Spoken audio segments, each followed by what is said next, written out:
지난 주말 이태원 클럽에서 발발한 코로나19로 인해 다시금 긴장 상태에 들어간 모양새입니다. 이제 곧 힘들었던 관리와 거리 두기의 시간이 끝난다 생각했다가 또다시 이전의 생활로 돌아가야 한다고 하니 허탈함과 함께 분노를 느끼는 분들도 많은 것 같습니다. 많은 IT 업계는 정상 출근 체제로 복귀하려다 다시금 재택근무에 들어가기 시작했습니다. 이번 주 고3부터 계획되었던 개학도 일주일씩 연기됐죠. 클럽을 비롯한 유흥시설에 대해서 여러 지자체들이 강력한 집합금지 행정명령을 발동했습니다. 사실 모두가 걱정했던 일이었고 또 사회적 거리 두기를 처음 시작할 때 없었던 경고도 아니었는데요. 그럼에도 불구하고 클럽 앞에서 길게 줄을 서 있는 모습들이 찍힌 사진들 언론에서 많이 볼 수 있었습니다. 젊은 청년들에게 기성세대가 미안한 것이 많다는 이야기가 나오는 요즘입니다. 하지만 청년들 역시 사회 구성원입니다. 그렇다면 공동체를 위해 지켜야 하는 최소한의 책임이라는 것이 있겠죠? 이번만큼은 도돌이표를 찍지 않게 책임감 있는 사회 구성원으로서의 모습 바라보겠습니다. 일본군 위안부 피해자인 이용수 할머니가 피해자 지원단체로부터 금전적인 도움을 받은 적이 없다고 주장한 이후 해당 단체의 대표를 맡았던 윤미향 더불어시민당 당선인을 둘러싼 각종 의혹들까지 제기가 되면서 파문이 커지고 있습니다. 이와 관련해 정의기억연대가 오늘 오전 후원금 투명성 논란에 대한 기자회견을 가졌는데요. 오늘 기자회견에 참석한 분 중 한 분입니다. 오성희 정의연 인권연대처장 연결해서 이번 논란에 대한 입장 들어보도록 하겠습니다. 처장님 안녕하세요. 네, 안녕하세요. 네, 먼저 이용수 할머니가 지난 7일 기자회견을 가지면서 이게 논란이 시작이 됐습니다. 혹시 그 이후에 이용수 할머니와 혹시 연락을 한다든지 혹은 뭐 대화를 해보신 적이 있는지 궁금한데요. 네네, 저희가 이제 워낙에도 어버이날이어서 방문 계획을 세우고 있던 차에 이제 그 전날 그런 일이 발생을 해가지고 좀 연락을 드려봤는데 연락이 잘 되지 않아서 만나 뵙거나 이렇게 하지는 못했습니다. 네, 대화는 아직 못하신 것이고요. 네네. 자, 사실 이 논란의 중심에 서 있는 거는 윤미향 시민당 당선인입니다. 오늘 기자회견에 안 나오셨죠? 네네네, 그렇죠. 오늘은 정의경연대 그 후원금 사용이나 네. 활동에 관련된 내용을 설명하는 자리였고, 그 당선인에 대한 부분은 그 저희가 참석하고 참석하지 않고가 이렇게 핵심은 아닌 것 같아요. 그래서 네, 함께 하시진 않았습니다. 논란이 되고 있는 이 후원금 사용이라든지 이 관련돼서 사실 뭐 집행을 했었던 인물이기 때문에 그래서 아마도 네네. 참석을 하면은 좀 더 네네. 좋지 않았을까, 직접적인 설명을 가능하지 않았을까라는 생각이 좀 들기는 합니다. 네네. 자, 이런 논란, 네네. 네, 말씀하시죠. 네, 그 어쨌든 저희가 이제 시스템으로 조직이 운영되는 것이고, 네. 그 조직 안에서 운영됐던 그런 부분은 그 당선자께서 참석하시지 않으셔도 어쨌든 조직 안에서 충분히 설명을 할 수 있는 부분이었기 때문에 네, 굳이 이렇게 꼭 함께 네, 하시고 하시지 않고 이것이 네네. 중요한 건 아니라고 생각합니다. 알겠습니다. 논란의 쟁점들 좀 짚어보도록 하겠습니다. 오늘 기자회견 내용 저도 보기는 했는데요. 네네. 일단은 성금이나 기금이 모이면 할머니들에게 써야 되는데 어디 쓰는지 모르겠다라는 말씀을 이용수 할머니께서 하셨습니다. 네네. 정의연 측에서 입장을 내놓긴 했는데 조금 요약을 해서 다시 한번 좀 설명해 주시죠. 그 일단은 이제 정의연은 기금이 들어오면 뭐 피해자 지원 활동이라는 게 모든 활동이 피해자 지원 활동이지만 그 할머니께서 말씀하신 의도는 그러니까 저희가 사실 할머니 방문을 이제 자주 드리는데 매월 한 번씩 드리는데요. 지금 코로나 때문에 하지 못하고 있는데 방문을 하게 되면 이제 저희가 할머니 이러이러한 데서 이러이러한 활동을 했어요라고 이렇게 조금 더 상세히 설명을 드리고 소통하는 과정을 가지지 못하는 상황에서 그 이제 문제 해결이 계속 지체되고 그런 여러 가지 속에서 말씀을 하셨다고 저희는 이해를 하고 있어요. 그래서 할머니들과 소통하는 과정에서 저희들이 부족했던 부분이 있었구나라는 것을 좀 깨닫게 되었고 그것들을 계속 개선해 나가기 위한 노력을 해야겠다 이렇게 저희는 생각을 하고 있습니다. 이용수 할머니는 사실 이제 30년 동안 그 누구보다 저희들과 함께 운동을 열심히 해왔던 할머니이기 때문에 할머니의 마음은 그런 것이었다라고 저희는 이해를 하고 있습니다. 그 후원금 사용에 대한 이야기를 좀 하셨단 말이에요. 네네네. 네, 지난 3년간 2017년부터 19년 동안 네네. 지금 특정 목적이 지정된 경우를 제외한 일반 기부금의 네네. 41%를 피해자 지원 사업에 사용했다라고 말씀을 하셨어요. 네네네. 그래서 지금 뭐 지난 3년간 22억 1,960만 원이 일반 기부라고 네네. 한 것이죠. 네네, 그리고 그렇죠. 이 중에서 할머니께 8억 원을 그때 이게 이제 아마 제가 기억하기에는 100만 시민 모금이었죠. 네, 맞습니다. 2015년 2017년에. 네, 17년에 8명의 할머니분 그러니까 한일 위안부 합의에서 그때 일본 측에서 주는 돈을 받지 않으신 분들을 위해서 따로 모아서 8억 원 그러니까 1억 원씩 드리자 해서 이게 8억 원이 포함돼서 이게 그래서 9억 1,440만 원 피해자 지원에 썼다는 게 맞습니까? 네네네, 맞습니다. 그러면 이 8억 원을 빼면은 그럼 1억 1,140만 원인가요? 네네, 그렇죠. 네, 그걸 쓴 거죠. 네네네. 그러면은 지금 말씀하신 3년 동안에 22억 중에서 네네. 41%가 아니라 5%인데요. 그러니까 1억 1,140만 원을 했을 때를 말씀하시는 거죠? 네. 사실은 저희가 오늘도 이제 좀 설명을 드렸습니다만 기본적으로 처음에 위안부 운동을 시작할 때 어쨌든 피해자 할머니들께서 증언을 하시고 함께 운동을 만들어가는 이제 여성 인권 운동 단체로 결성된 조직이고 위안부 피해자 할머님들이 어떤 인도적 지원을 받아야 하는 그런 존재가 아니잖아요. 피해자이지만 어쨌든 정의 실현을 위해서 운동을 스스로 만들어 가셨던 여성인권 운동가이시고 저희는 그 뜻을 함께 하기 위해서 하는 운동단체이기 때문에 그 현금성 지원은 물론 저희가 명절이나 생신이나 이런 방문을 할 때 이제 선물을 드리고 뭐 이렇게 진행을 하고 있습니다만 그것은 국가에서 법을 통해서 지원을 해드리는 것이 맞다고 생각을 해서 저희가 1993년에 피해자 지원법을 제정하기 위한 운동을 쭉 진행을 해서 정부를 통해서 그런 지원들을 받고 계신 거고요. 저희는 그것을 보완하는 수준에서의 지원이 있는 것이고. 그러니까 결정적으로 할머니들께 생활 지원이나 이런 거는 뭐 주 사업이 아니다. 정부 사업에서 이제 정부 법에 의해서 정부에서 그 집행을 하고 있는 것이고 사실 그 나머지 부분도 뭐 저희가 수요 시위를 진행한다거나 그 외에 할머님들이 뭐 유엔이나 일본이나 미국에 가서 증언 활동을 하신다든지 이 모든 활동들이 사실은 피해자와 함께 운동을 만들어가는 그것이 피해자 지원 활동인 것이죠. 그런 경우가 얼마나 있었나요? 저희가 지금 아까 41%를 사용하고 나머지 금액을 좀 짜져보니까 지금 자녀 기금으로 남아있는 것이 3억이 조금 넘게 있더라고요. 그래서 아까 9억 1,000만 원과 3억이 조금 넘는 지금 자녀 기금을 빼면 나머지 부분에 대해서는 저희가 뭐 수요 시위나 각종 국내외 캠페인을 진행한다거나 이런 운동을 했을 때의 사업비와 어쨌든 운영비로 일부 사용을 했던 것으로 지금 근데 제가 지금 정의위원회 홈페이지에서 운영 성과표를 봤는데 수요 집회 같은 경우는 따로 이게 책정이 되어 있더라고요. 피해자 지원 사업하고 따로. 그리고 아까 9억이라고 했었는데 9억에 저기서 8억 원을 사실상 빼면 그러면은 1억 말씀드린 대로 1억 1,000만 원이 좀 넘는 거거든요. 그러면은 이게 한 뭐 전체 뭐 기부금에서 한 5% 정도가 되는 거고 제가 한 일간지에서 봤던 국세청 홈페이지에 등록된 공시되어 있는 정의원에 얼마를 기부를 받았고 그리고 얼마나 할머니들께 썼냐 봤더니 2016년도에는 그게 잘못된 거면 확인을 해주시기 바랍니다. 거기에는 한 270만 원 정도가 돼 있어요. 그러면 할머니 30분이었는데 그러면 1년에 9만 원을 썼다는 얘기거든요. 그 부분은 저희가 이제 정의경 연대가 사실은 2018년 7월에 정대협과 2016년에 만들어진 정의기억 재단이 통합을 해서 출범해서 운영을 하고 있는데요.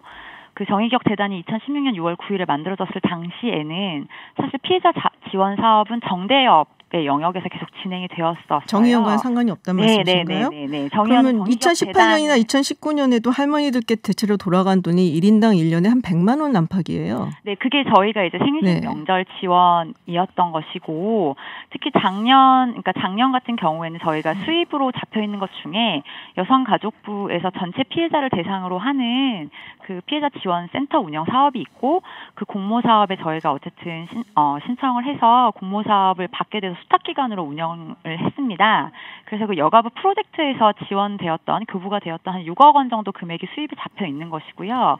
그 대부분의 그 지원 활동은 그것을 통해서 지원을 해드렸던 것이고 네. 그 외에 저희가 명절이나 생신이나 이렇게 방문을 할 때 했던 비용을 그 저희 사업비에서 지출했던 것으로 이해를 해주시면 될 것 같습니다. 근데 사람들이 보통 네. 위안부 할머니들을 위해서 성금을 낸다, 정의연에 네, 돈을 그렇죠. 낸다고 할 때는 네. 대체로 할머니들께 직접 지원을 생각하시죠. 생활 지원이 가고 또 그렇죠. 네네. 남은 여생을 조금 편안하게 보내십사라는 네네. 거를 네. 생각을 하고 네. 보내지 정의연의 다른 활동을 기대하고 보내는 경우가 그렇게 많을까 싶거든요. 아, 그런 부분 좀 명확하게 해주셔야 됐던 게 아닌가 싶은데요. 네, 그래서 오늘 저희가 단체의 성격을 명확하게 말씀을 드렸고 조금 전에 말씀드렸던 유엔 대응 활동이나 국내 캠페인, 세계 평화비 건립 이 모든 활동이 사실은 피해자 지원 활동인 것이지 그것이 피해자의 어떤 생활 안정은 아까 말씀드린 것처럼 93년에 법을 제정을 해서 지금까지 이제 피해자 지원의 영역 금전적 의료 지원에 대해서는 정부에서 제도를 통해서 하도록 하는 것이 저희의 역할이라고 네. 생각을 해왔고 네네. 그래서 다양한 사업들을 통해서 할머니들의 명예와 인권 회복을 하기 위한 활동 또한 지원 활동인 것. 그러면 정의연의 네. 주 활동은 할머니들의 생활 지원이 아니라 네네. 네, 위안부 이슈를 알리고 홍보하고 뭐 이런 그렇죠. 곳에 더 주 네네. 사업이다라고 얘기를 그렇죠. 하시는 거군요. 네, 네네네. 알겠습니다. 마지막으로 한 가지만 더 여쭤볼게요. 김복동 할머니, 고 김복동 할머니 조의금으로 조성이 된 김복동 장학금을 지금 수여를 했는데요. 네네네. 제가 그 공모 포스터를 좀 봤습니다. 했더니 네네네. 자격 자체가 네네네. 시민단체 활동가들의 자녀들로 국한이 되어 있더라고요. 네네네. 정확히 말씀드리면 여성 인권 평화, 노동 통일 등 시민단체 활동가의 대학생 자녀 10명. 이게 네네. 김복동 할머니께서 남기신 유언이었나요? 정확하게 그런 워딩을 남기신 건 아니고요. 그 평상시에 김복동 할머니께서 어쨌든 활동가들에 대해서 각별하게 생각하셨고 그 활동가들의 자녀들이 더 잘 자라서 훌륭한 사람이 되었으면 좋겠다. 그리고 할머니 당신께서 어린 시절에 이제 그런 고통을 겪으시면서 공부를 하시지 못했기 때문에 그런 것들을 지원하고 싶다 이런 말씀을 많이 하셨어요. 그래서 이제 결정을 해서 장례를 치르고 난 비용에 대해서 그렇게 진행을 했던 것입니다. 그 장학금과 관련해서는 저희가 사실은 작년에 할머니 돌아가시고 나서 3월경에 그 나는 희망을 잡고 살아라는 그 장례 기록집을 발간을 했어요. 그 기록집은 정의기억연대 홈페이지에 들어오시면 PDF 파일로 보실 수 있는데요. 거기에 좀 상세하게 기록이 되어 있습니다. 자, 오늘 이나영 이사장이 그 NGO의 회계를 낱낱이 밝히는 데가 어딨냐라고 이야기를 했습니다. 네네. 그러면 모든 시민단체나 NGO가 그렇습니까? 그 회계 부분은 1년에 한 번씩 공시를 하도록 되어 있기 때문에 그 공시를 통해서 공개를 하는 것이고요. 그 내용을 이렇게 상세하게 설명을 하는 경우는 굉장히 드물죠. 그러니까 그런 맥락이었고 그것이 뭐 공개를 하지 않겠다, 하겠다 이런 취지의 이야기가 아니었고. 그러면 공개를 하실 의향도 있으신 거예요? 그 공개라는 건 저희가 이제 그 오늘 충분히 한번 설명을 드렸기 때문에 그 이후에 추이를 보고 내부적으로 더 이야기를 나눠봐야 할 것 같습니다. 알겠습니다. 네네. 위안부 할머니들 문제는 우리 사회의 모든 아픔이기 때문에 많은 분들이 상당히 민감하게 지금 네네. 지켜보고 계실 걸로 생각을 합니다. 정의연에서 적절한 해명과 또 사후에 이제 대응을 기대하겠습니다. 네, 오늘 말씀 고맙습니다. 네, 고맙습니다. 네, 지금까지 정의기억연대 오성희 인권연대처장과 이야기 나눴습니다. 네, 5월부터 매주 월요일에 만나고 있습니다. 여론조사계 훈남 3인방과 함께합니다. 이택수 리얼미터 대표, 윤희웅 오피니언 라이브 여론분석센터장, 그리고 배종찬 인사이트K 연구소장과 함께합니다. 어서 오세요. 네, 안녕하세요. 안녕하십니까. 네, 문재인 대통령 지지율이 뭐랄까요? 그 역대 대통령들 지지율, 요맘때의 지지율과 비교를 해보면은 최고치잖아요, 지금. 아주 독보적이죠. 네, 저희가 지난 4일과 어린이날 제외한 6일, 8일까지 전국 18세 이상 유권자 2,515명을 대상으로 한 조사인데요. 95% 신뢰 순에서 플러스 마이너스 2%포인트의 표본 오차, 전화 면접과 자동응답 혼용 방식이었습니다. 문재인 대통령 5월 첫째 주 국정수행 평가가 62%로 지난주 대비 1.4%포인트 올랐고요. 부정평가는 32.4%로 3%포인트 하락했습니다. 긍정평가가 부정평가보다 29.6%포인트 높게 나타나서 3주 연속 60%를 기록했는데요. 저희가 3년치를 평균을 내보니까 58.5%의 긍정평가, 부정평가는 36.4%의 부정평가. 지난 3년 동안? 네. 취임 이제 3주년을 맞이했기 때문에 네네. 저희가 3년을 평균을 내봤는데 지금 뭐 최근 들어서 계속 역대 대통령 국정수행 평가가 비교가 되고 있는데 네네. 지금 이맘때쯤에 노태우 대통령 같은 경우 13대 대통령이었죠. 노태우 대통령 같은 경우가 12%였고요. 네. 김대중 대통령이 27%, 노무현 대통령이 27%로 굉장히 낮은 편이었었고 비교적 높았던 분들이 김영삼 대통령이 이맘때쯤 41%, 이명박 대통령 43%, 박근혜 대통령 42% 이렇게 50%를 밑돌았습니다. 그런데 지금 현재 상황은 60%를 넘고 지난주 한국갤럽은 70%가 넘었죠. 그다음에 3년 평균은 58.5%로 역대 대통령 중에 가장 높은 지지율을 기록하고 있습니다. 근데 지지율이 언제 높으냐가 중요한데 선거를 앞두고 항상 높은 거예요. 지난 지방선거를 앞두고도 남북 관계가 아주 진전되면서 그렇죠. 대통령의 지지율이 78%, 80%의 고공행진을 달렸거든요. 이번에도 선거를 앞두고 대통령 지지율이 거의 60%대에 가까울 정도였고 그리고 선거 끝나고 난 이후에는 총선 승리 효과도 있는 거거든요. 좀 컨벤션 효과도 있는 네네. 것이고 그러다 보니까 대통령 지지율이 한 조사기관의 결과에 따르면 70%대 리얼미터 조사에서도 62% 그러니까 부정보다 약 한 30%포인트 가까이 격차가 나고 있는 것이 더 높다는 것이거든요. 이거 사실 역대 대통령이 볼 수가 없었던 거죠. 그렇군요. 그 이제 역대 대통령들은 뭐 거의 변함없이 어떤 분들은 이제 뚝 초반에 떨어져서 이제 낮은 단계로 가는 이른바 L자형, 그다음에 대부분은 이제 점진적으로 하락하는 이제 하향 계단형의 모습들을 보여준 것이 이제 일반적인 것이고 예외가 거의 없는데요. 지금 문재인 대통령의 국정수행 평가에서 긍정평가 비율, 이 국정 지지율 그래프를 보면은 뭐 V자형, 그러니까 V자, 또는 이제 U자형이라고 할 수 있을 만큼, 그러니까 이전에는 보기 힘든 그런 이제 그래프를 그리고 있고 지금의 수치를 놓고 본다면 약간 이제 뭐 비현실적인 수치라고 할까요? 잘 나오기 힘든 그 상황이 지금 나오고 있어서 사실상 뭐 임기 초반을 다시 한번 이제 맞이하는 그런 모양새와 비슷하다 이렇게 평가할 수 있을 것 같습니다. 역대 대통령과는 이 대통령 국정 수행의 기준이 완전히 다른 것 같아요. 역대 대통령은 경제, 북한, 또 공약, 공공계획. 그러니까 임기 후반기가 되면은 뭐 최선의 노력을 다하고 있다고 대통령 스스로는 생각하는데 지지율은 점점 내려가죠. 왜 국민들의 관심으로부터 벗어나니까. 그런데 문재인 대통령은 사실 코로나19가 결정적이죠. 다른 변수가 작동하는 것이 아니라 오롯이 코로나19가 기준이 되고 호평받는 것에 대해서 긍정적으로 평가받기 때문에 이념, 세대 또 지역의 구애를 받지 않고 지지율이 일종의 대세 현상으로 나타나고 있는 것이죠. 일종의 대세 현상이 됐다. 구체적으로 저희가 지난 3년 동안 어느 분야를 잘했는지 물어봤는데 보건복지가 34.3%로 가장 높았고요. 두 번째가 통일, 외교, 안보, 남북관계라든지 외교 분야에서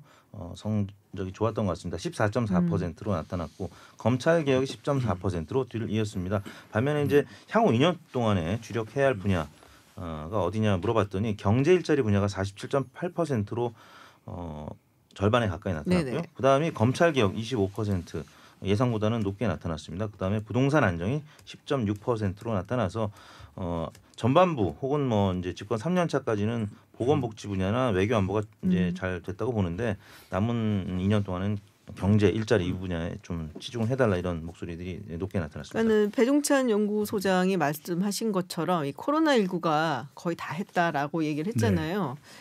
사실 보건복지 분야가 최근 들어갖고 굉장히 화제가 되고 우리가 많이 관심을 가졌지 지난 3년 내내 관심 가졌던 건 아니거든요. 그런데 대통령의 정책 평가를 보면 복지 분야는 괜찮았어요. 그러니까 보건은 사실 딱히 평가를 하기가 쉽지 않은 거죠.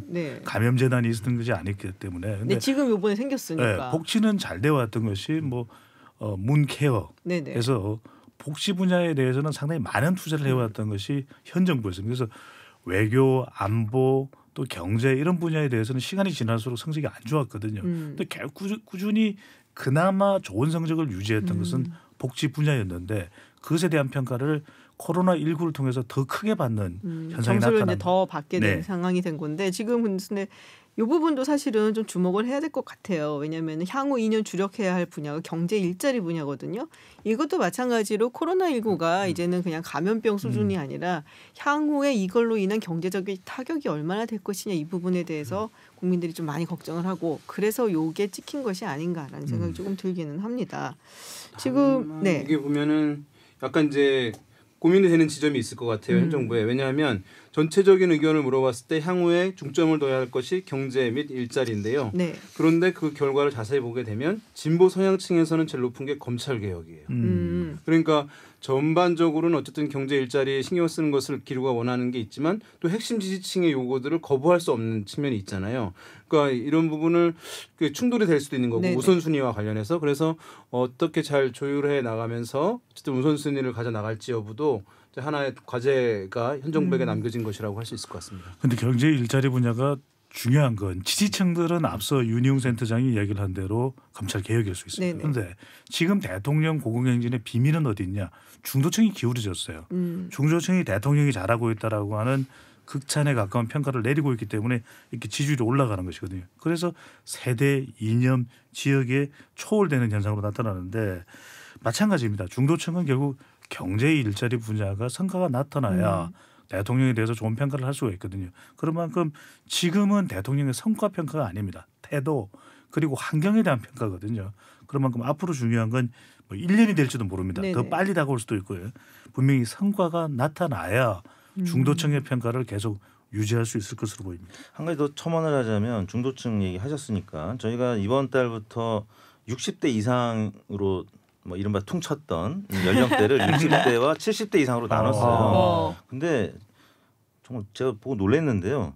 50대가 이제 최근 들어서 스윙 보터 세대라고 하는데 네. 대통령 국정수행 평가 많이 좋아져서 네. 61대 33으로 나타났는데 60대도 똑같았어요. 61대 32. 오히려 부정평가는 1%포인트가량 낮았고요. 긍정평가는 똑같이 61%였어요. 그러니까 60대와 50대가 거의 같은 모습을 나타냈고 60대도 최근 들어서는 보수 성향에서 조금 중도 성향으로 최근 또 총선 결과도 있었으니까. 근데 70대 이상은 47대 42로 긍정평가가 5%포인트 높긴 했는데 거의 오차 범위 내에서 팽팽했거든요.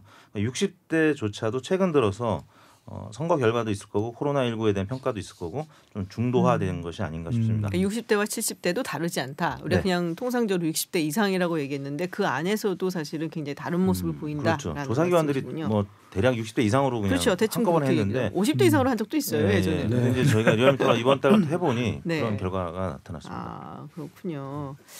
자 국회 이야기를 조금 해보도록 할게요. 지금 이제 거대 정당이라고 해야겠죠. 네, 미래통합당 그리고 더불어민주당 모두 새로운 원내대표를 뽑았습니다. 더불어민주당 새로운 원내대표 김태년 의원 그리고 미래통합당은 주호영 의원인데요. 지금 뭐 어떻게 보세요? 이거 뭐 간단하게 어떻게든 전망들을 하시는지. 저는 두 사람의 궁합이 잘 맞을 것 같아요. 그래요? 그런 이유가 서로가 서로를 요구할 수밖에 없는 구조가 됐거든요. 왜냐하면은 김태년 원내대표는 여당이 압승을 했고 그리고 많은 과제가 놓여 있습니다. 이제는 야당 탓으로 돌릴 수도 없거든요. 그렇죠. 그런 만큼 야당의 협력을 얻지 못하면은 법안 통과는 안 됩니다. 아무리 이 거역 또 공룡 정당이라고 하더라도 그렇기 때문에 주호영 원내대표의 협조를 얻을 수밖에 없는 것이고 그런 부담을 또 털어내야 되기 때문에 뭔가 많은 것을 여당이 할 수 있지 않겠느냐는 기대감이 있지 않습니까? 네. 또 한편으로 주호영 원내대표의 경우에는 지금 지지율 계속 떨어지고 있거든요. 리얼미터 조사도 그렇고 한국갤럽도 그렇고 이걸 수습하려면 발목만 잡는다고 하는 야당의 이미지는 안 될 겁니다. 그러니까 뭔가 새로운 대안을 내놓는 길로 가야 되기 때문에 서로가 협력할 수밖에 없는 구조로 보입니다. 그렇군요. 근데 요새 시민당 당선인들이 논란이 좀 많습니다. 지금 양정숙 당선인 제명이 됐잖아요. 네, 그리고 정의기억연대 전 이사장이죠. 윤미향 당선인도 지금 굉장히 논란의 중심에 서 있는데 이런 것들이 어떻게 영향을 좀 미칠까요? 더불어민주당에? 뭐 당장은 대통령 지지율은 올랐는데 민주당 지지율이 이번 주 소폭 하락한 채 43.7%로 마감됐다는 네네. 점이 양정숙 당선인 또 윤미향 당선인 모두 영향을 미쳤을 것 같고요.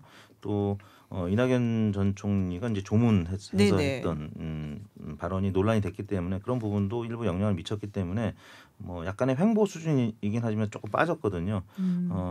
이제 윤미향 당선인 논란은 이제 본격적으로 이번 주에도 계속 확전될 가능성이 있기 때문에 민주당 입장에서는 이번 주가 지지율을 40%를 유지하느냐 아니면 30%로 떨어질 가능성이 있느냐 이분이 이제 갈림길에 서 있을 텐데 뭐 지금 김태년 주호영 두 원내대표가 이제 새로 출범을 하는 또 본격적으로 이제 출범을 할 수 있는 한 주간이기 때문에 이 부분이 또 주목을 받는다라고 하면 하락폭이 크지는 않을 수 있는데 주호영 의원이 아마 내일 발인인 것으로 알고 있습니다. 그럼 이제 마치고 서울에 오면은 두 원내대표가 본격적으로 원 구성이라든지 21대 국회에 대한 논의를 할 텐데 과연 민주당이 이 지금 논란에서 다른 이슈로 전환시킬 수 있을지 여부는 김태전 원내대표 첫 번째 어떤 시험대 같은 어떤 기간이 아닐까 싶습니다. 하나의 이제 뭐 시험대가 될 것이다. 이번의 경우는. 네.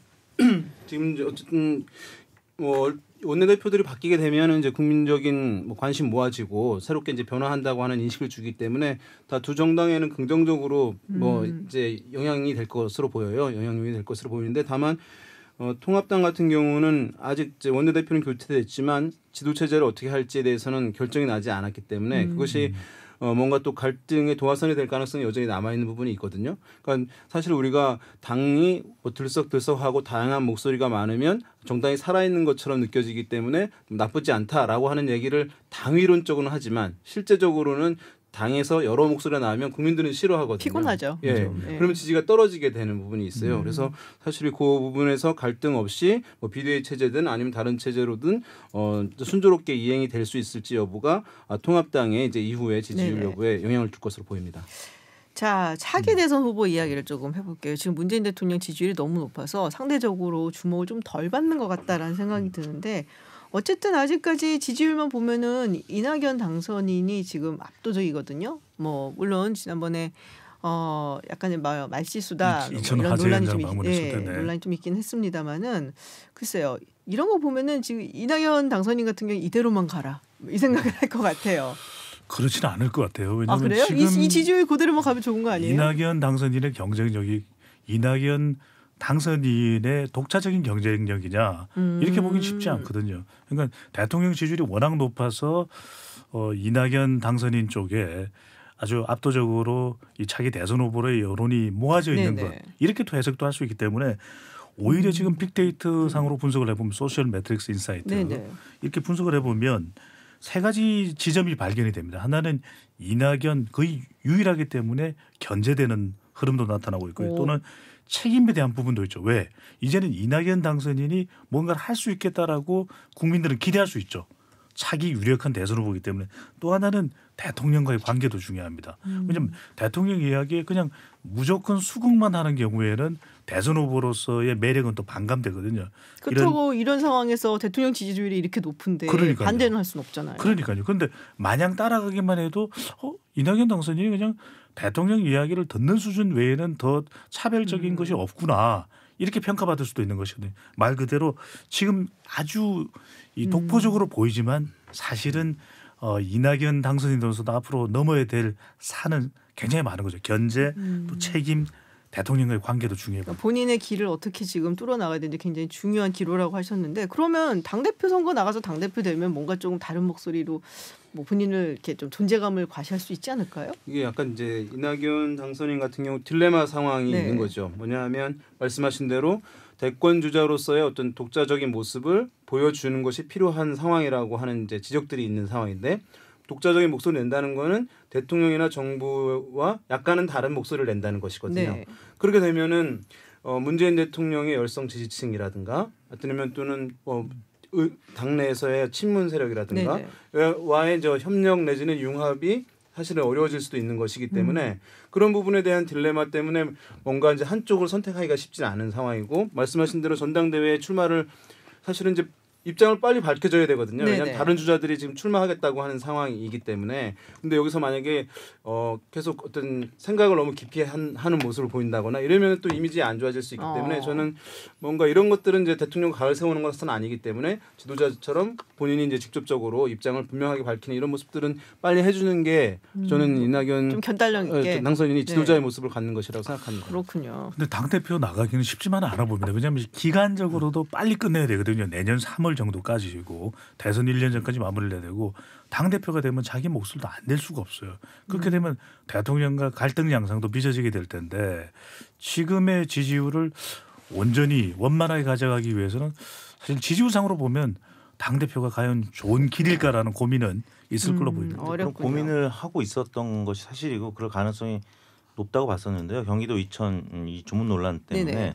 사실 이낙연 당선인에 대해서 엄호해주는 원내 네. 당선인 혹은 의원들이 거의 없었다라는 보도가 나오면서 역시 행정가로서의 경험이 최근까지 있었잖아요. 전남지사라든지 네. 총리. 그래서 당내 지분이 그다지 많지 않다. 그래서 경선 과정에서 핸디캡이 있다라는 부분이 여실히 드러난 하나의 사건이었다라고 내부적으로 판단하는 분들이 좀 계셔요. 그래서 이낙연 당선인 주변에서 당대표 도전 가능성을 좀 열어두고 검토해봐야 된다 이런 목소리들이 있는 것으로 알려지고 있습니다. 그렇군요. 참 그냥 우리는 조문을 갖다가 약간 논란이 될 수 있는 발언을 네. 한 걸로만 생각을 했었는데 그걸 또 다른 시그널로 받아들이는 그런 분위기도 있군요. 알겠습니다. 네, 오늘 뭐 여러 가지 흥미로운 이야기 많이 나눠봤습니다. 네, 여론조사계의 훈남 3인방과 하는 언제나 즐거운 시간. 네, 아니 더 길게 하고 싶어요. 그래요? 저도요. 네, 지금까지 배종찬 인사이트K 연구소장, 윤희웅 오피니언 라이브 여론분석센터장, 그리고 이택수 리얼미터 대표와 이야기 나눴습니다. 오늘 고맙습니다. 네, 감사합니다. 고맙습니다. 네, 해외 뉴스 알아보는 서울타임즈 시간 전주현 캐스터와 함께합니다. 어서 오세요. 네, 안녕하세요. 백악관이 뚫렸다 얘기가 네. 나오고 있어요. 지금 뭐 백악관에서 코로나19 대응하고 있는 지금 정부 당국자들이 네. 주변이 그렇습니다. 예, 지금 다 해서 자가격리 들어가고 그런 것 같아요. 지금 저희가 지난주에 네. 트럼프 대통령의 시중을 드는 해군 군인 한 명이 네네네. 확진 판정 받았다까지 말씀을 드렸잖아요. 그래서 백악관이 뚫렸다. 그때도 말씀을 드렸는데 네. 지금 주말 사이에 펜스 부통령의 대변인인 KT 밀러까지 코로나19에 감염된 것으로 확인이 됐습니다.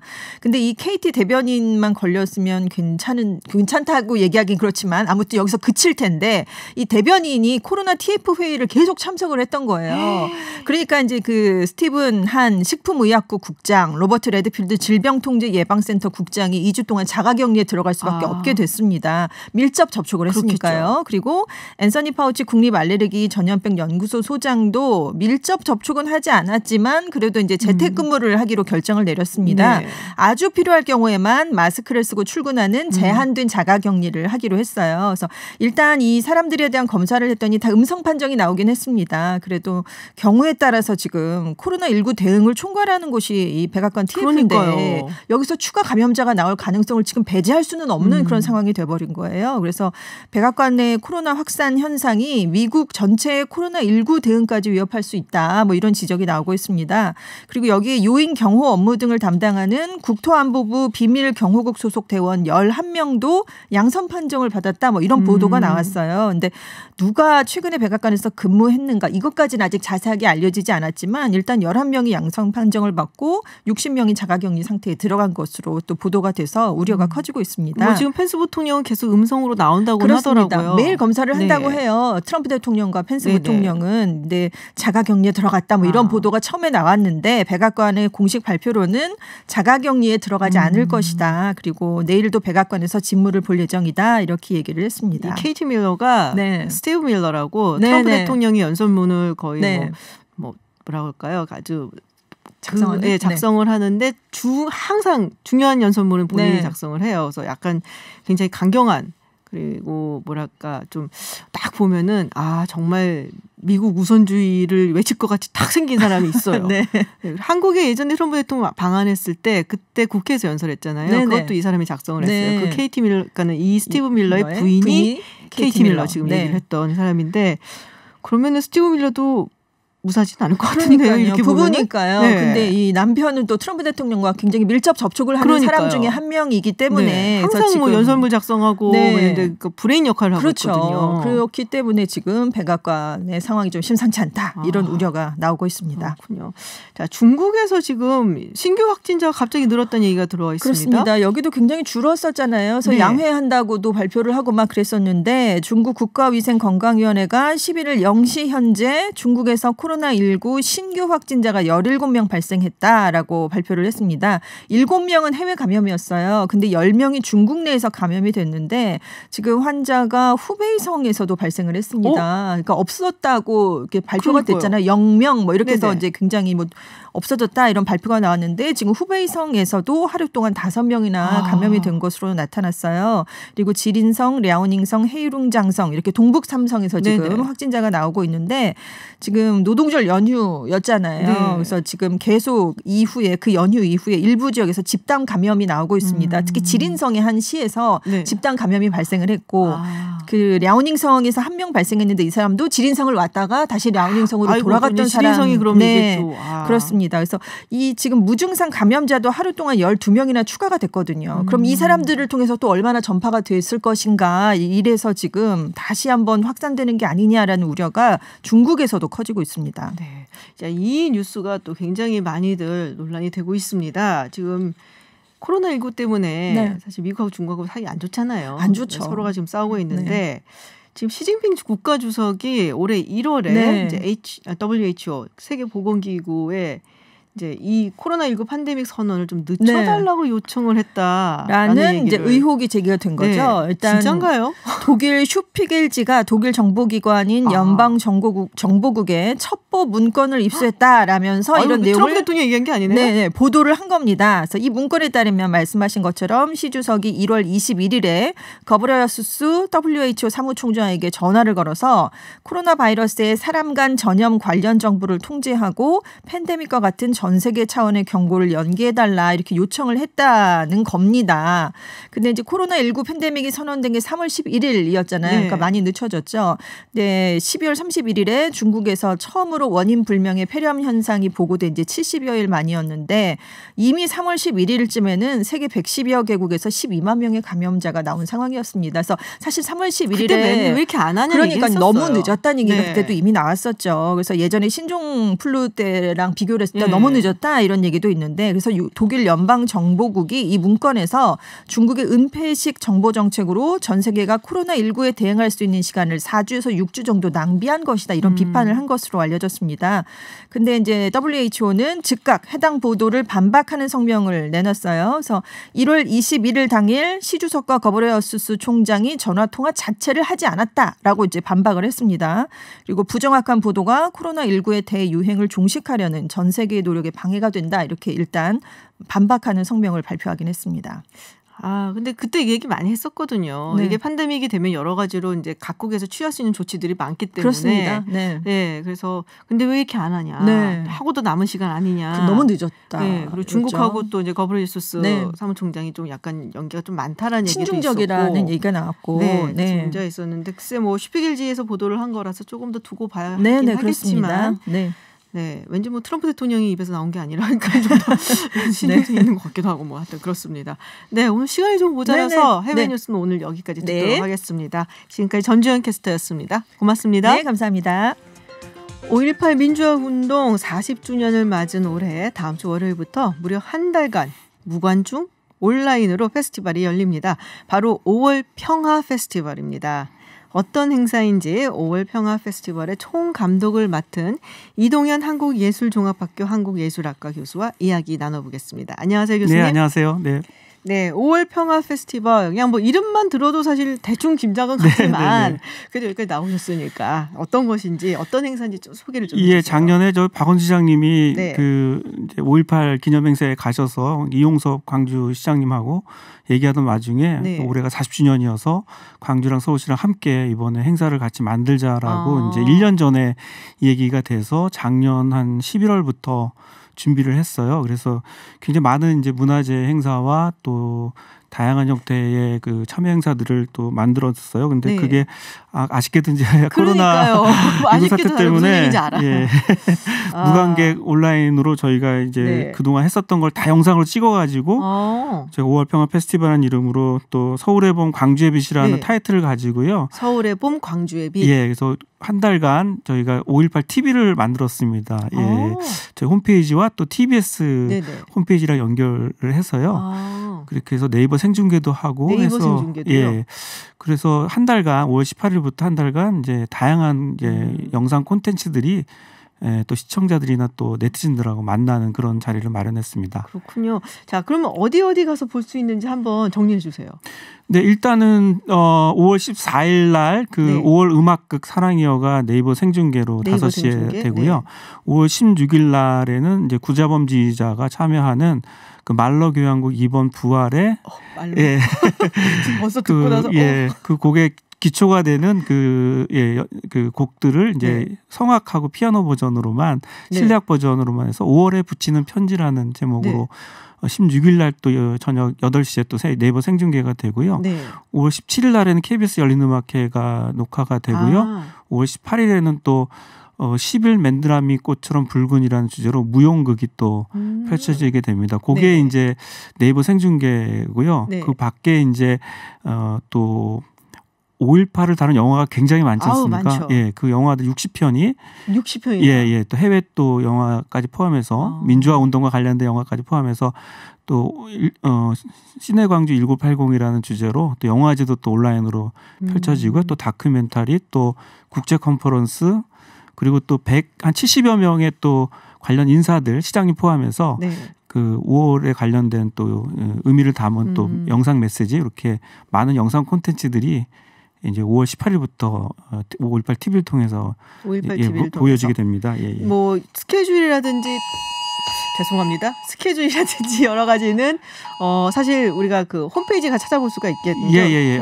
그렇습니다. 네. 그 홈페이지를 저희가 따로 그 만들었고요. 네네. 그래서 그 5.18 TV라고 일명 해가지고 네네.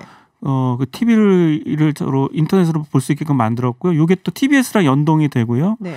또 각종 또 영상 촬영이나 이런 것도 TBS 제작팀이 또 이번에 지원해 주시게 됩니다. 그리고 또 요게 TBS가 좋은 일을 했군요. 네, 아주 좋은 일 하셨어요. 네이버 TV하고도 연결되어 있고, 그래서 다양한 채널로 플랫폼으로 5.18 관련된 다양한 문화재 영상 콘텐츠들을 감상할 수 있으실 겁니다. 예. 근데 이게 참 11월부터 준비를 하셨다고 작년에 했잖아요. 근데 지금 이 코로나19 때문에 온라인으로 다 바꾸고 있는데 지금 보니까 말러 같은 경우도 아까 원래는 이게 오케스트라가 다 들어가 있는 건데 축소를 해서 거의 실내악 버전으로 한다고 말씀하셨단 말이에요. 이것도 보통 일은 아니었을 것 같거든요. 그러니까 이제 사실은 그게 잘 하이라이트였거든요. 네. 시민음악회로 해서 그 시민합창단도 518명하고 또 오케스트라 140명이 참여하는 세종문화회관 대극장에서 해서 저 공모까지 다 거쳐가지고 선발까지 다 했는데, 이게 합창이다 보니까 비말이 이제 나오다 보니까 연습 자체가 불가능해져서 아쉽게도 그 행사가 취소가 되고, 대신 그 말로 이번 부활 합창의 좀 모티브가 되는 그런 연가곡들을 이제 앙상블 버전으로 아주 짧게 이렇게 선보이게 되는 게 좀 아쉽습니다. 그렇군요. 알겠습니다.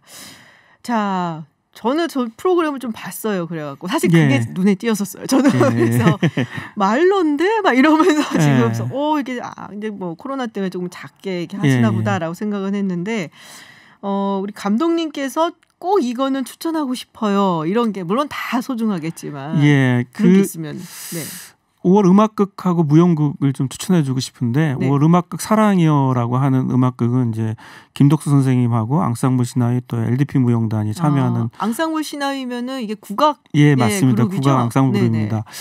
그 전남대학 1학년 학생의 첫 입학을 해서 그 선배랑 첫 데이트하는 그날이 바로 5.18이 터진 날로 저희가 스토리를 만들었어요. 그래서 그날 헤어지고 나서 이제 5.18 계엄군이 광주로 진압하게 되고 도청에서 또 그 선배를 만나게 돼서 또 운명적인 사랑과 죽음을 맞는 그 스토리를 죽음을 맞아요?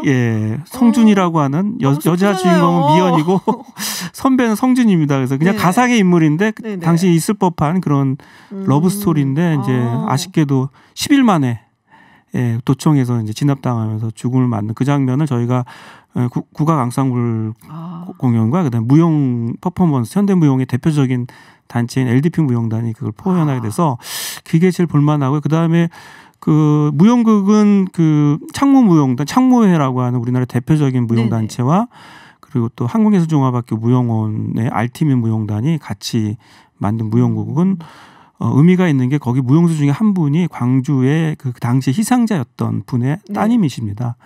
예, 그 따님이 직접 출연하고요. 그날 또 벌어졌던 일들을 굉장히 그 한국 무용의 그 한가의 그 희망과 이런 것들이 같이 섞여 있는 그런 아주 총체적 무용극으로 만들어지는데 이것도 굉장히 볼만한 그렇군요. 작품입니다. 예. 보통 오페라를 이제 종합예술이라고 얘기를 하는데 이 경우도 얘기를 들어보니까 종합예술이 아닌가라는 생각이 드네요. 이게 뭐 문학, 그다음 무용, 국악, 클래식, 연극 이런 것들이 다 총체적으로 만들어지고요. 또 제가 지난 주말에 광주 내려갔다 왔는데요.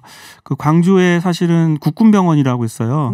그 국군병원이 옛날 부상자들 치료했던 곳이고 또 505 부대라고 있는데 505 부대는 또 그 수배자들을 고문했던 곳입니다. 그곳에서 20여 편의 문학 작품을 선정해서 시민들과 시인이 직접 낭독을 하고 거기에 또 무용수들의 퍼포먼스가 벌어져서 요거를 또 잘 영상으로 편집해서 5분짜리 20개 클립을 만들어서 그것도 5월 18일부터 하루씩 한 번씩 이렇게 또 업로드가 됩니다. 예.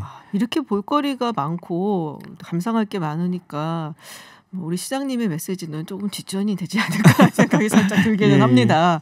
근데 사실 이 코로나19 때문에 뭐 교수님 잘 아시겠지만 예술가들이 굉장히 힘들잖아요. 그렇죠. 이야기만 저는 듣고 있습니다만은 어떻습니까? 요새 얼마나 힘든가요? 지금 뭐 그 사실은 이제 코로나 사태가 사회적 거리두기 하면서 공연이 모두 다 취소가 됐고 세종문화회관이나 또 서울시가 보유하고 있는 국악당도 다 관객 없이 지금 온라인으로 하다 보니까 예술가들 중에서 특히 프리랜서 예술가들 같은 경우는 출연료나 이제 연주 사례비로 먹고 사는데 그건 3달간 끊겼기 때문에 사실상 수입이 0원이라고 보시면 됩니다. 예, 그래서 사실은 예술가들의 사회보장제도가 정말 필요하구나라는 걸 이번 기회에 절실히 느꼈는데 오늘 또 다행히 보니까 정부에서 또 이렇게 고용보험을 예술가들에게 적용하겠다라는 또 반가운 소식이 있어서 예술가들에게 실업급여나 뭐 연금이나 또 의료보험이나 또 서울시에서는 또 제가 알기로는 예술인들을 위한 공공임대주택을 또 지원해 주는 걸로 알고 있어요. 그래서 그런 것들이 잘 마련되면 좀 어려운 시기를 견딜 수 있지 않을까 싶은데 아직까지는 지금 프리랜서 예술가들은 굉장히 좀 힘든 상황이 있죠. 열정 하나로 버티기에는 사실은 굉장히 좀 힘들죠. 예, 맞습니다. 예. 우리 뭐 교수님께서 예전에 그런 프로젝트를 진행을 하셨어요. 플랫폼 창동 60일. 예. 이게 제가 좀 찾아봤더니 네이버나 이런 데 불러보니까 사진 찍기 가장 예쁜 곳이라고 나와요. 컨테이너 61개로 만들어서 플랫폼 창동 61이 그 61개의 해상용 컨테이너로 만들어서 된 거고요. 거기에 레드박스라는 클럽 공연장이 한국에서 가장 좋은 음향 시설을 자랑하고 있고요. 거기에 또 4년 후에 거기 서울 아레나가 지어집니다. 거기 창동 인근에 2만석짜리 K-팝 전용 공연장이 만들어지는데 그 공연장 만들기 위한 마중물 사업으로 이 플랫폼 창동 61이 만들어졌고요. 거기에 다양한 장르 음악인들이 한 30여 팀이 매년마다 5팀은 입주 뮤지션 그리고 이제 25팀은 협력 뮤지션으로 해서 서울시 지원을 받고 공연과 또 다양한 형태의 그 녹음 작업이나 연수 작업을 하고 있습니다. 그곳에서. 그렇군요. 그럼 거기 와서 뭐 사실 연주하는 분들은 연주할 곳을 찾는 게 가장 힘들잖아요. 맞습니다. 예. 거기 다 거의 무료로 공짜로 거기 입주 뮤지션들은 무료로 연습할 수 있고 녹음도 해서 음반도 이제 지원해주고 또 극장에서도 2번 정도의 콘서트를 무료로 대관해주는. 그래서 아마 서울시가 굉장히 인디 뮤지션들한테 또 장르 음악인들한테 가장 크게 지원한 사례가 바로 플랫폼 창동 61이라고 보시면 되겠습니다. 그렇군요. 한 공연할 장소는 그래도 좀 마련이 됐는데 할 수가 없어서 그러니까요. 답답할 것 같다는 생각이 듭니다. 감독님께 이 5.18 민주화 운동 40주년 글쎄요. 이거를 이제 총지휘를 하셨으니까 어떤 의미이신지 어떤 마음으로 임하셨는지 좀 궁금하기도 한데요. 뭐 저는 지금 85학번인데요. 사실 80년대 학생운동이 광주로부터 시작됐다고 보고 또 80년 5월에 서울의 봄이라고 하는 서울역에 전국의 대학생들이 모여서 이제 그 민주화를 외쳤던 시절에 영향을 받았던 학번이기 때문에 무엇보다 남다르다고 생각하고 평소에 이제 그 5.18이 이제 국가 기념 행사로 이제 지정이 되면서 한 번은 꼭 해보고 싶었어요. 그러니까 이제 기획자나 이제 연출자로서 광주 쪽에 뭔가 도움이 될 수 있는 문화제나 이런 행사들을 좀 했으면 좋겠다 생각했는데 다행히 또 서울시에서 좋은 기회를 마련해 주셔서 네. 정말 열심히 준비하고 있고요. 한편으로 온라인으로 하다 보니까 전 세계의 또 단체나 또 교민들이 또 볼 수 있는 또 기회가 돼서 또 한편으로는 또 긍정적인 측면도 있어서 어쨌든 좋은 콘텐츠를 만들어서 5월 18일부터 한 달간 네. 그 5.18 TV를 통해서 다양한 영상 예술 콘텐츠들이 이제 그 네티즌들하고 만날 예정이 되겠습니다. 원하는 스케일로 원래 계획했던 대로는 안 됐지만 어떻게 보면 더 많은 사람들에게 노출이 되고 접점이 생길 수 있고 노출로는 더 많이 훨씬 많이 보지 않을까 생각합니다. 그렇군요. 오늘 특별히 우리 청취자분들을 위해서 준비해 오신 노래가 있다고 들었습니다. 어떤 곡인지 좀 설명해 주세요. 5월 음악극의 마지막 장의 배경 음악으로 연주되던 앙상블 신화의 자규새라는 노래인데요. 이 노래가 이 새 죽은 광주의 영혼을 달래는 그런 상황에서 새로 이렇게 변신하는 그런 아름다운 그 내용의 노랫말과 또 아주 정말 서정적인 멜로디를 들으실 수 있을 것 같아서요. 그 자규새라고 하는 앙상블 신화의 곡을 저희가 좀 추천해드리도록 하겠습니다. 네, 앙상블 신화의 자규새 우리 교수님께서 꼭 소개하고 싶으셨던 곡이었습니다. 네, 서울의 봄 광주의 빛 5월 평화 페스티벌 지금 총 기획을 하고 계시는 우리 교수님이신데요. 뭐 계획대로는 아니지만 그래도 훨씬 더 많은 분들이 더 접할 수 있으면 좋겠다라는 생각이 듭니다. 네, 오늘 말씀 고맙습니다. 네, 교수님. 고맙습니다. 네, 지금까지 이동현 5월 평화 페스티벌 총감독과 이야기를 나눴고요. 또 교수님께서 추천해 주신 앙상블 신화위의 자규새 저희가 마지막 곡으로 보내드리도록 하겠습니다. 인터뷰 도중에 저희 재난 문자 소리 때문에 깜짝 놀라셨을 것 같은데 사과의 말씀을 드립니다. 제가 이거 꺼놨는데 이 재난 문자는 올렸던 것 같아요. 이 기상청에서 온 문자였는데요. 북한 강원 평강 북북 서쪽에서 규모 3.8의 지진이 발생했다는 소식이 들어와 있습니다. 자연 지진으로 알려져 있고요. 네, 김지윤의 이브닝시 오늘 여기서 마치겠습니다. 저는 내일 6시에 돌아오겠습니다. 지금까지 김지윤이었습니다.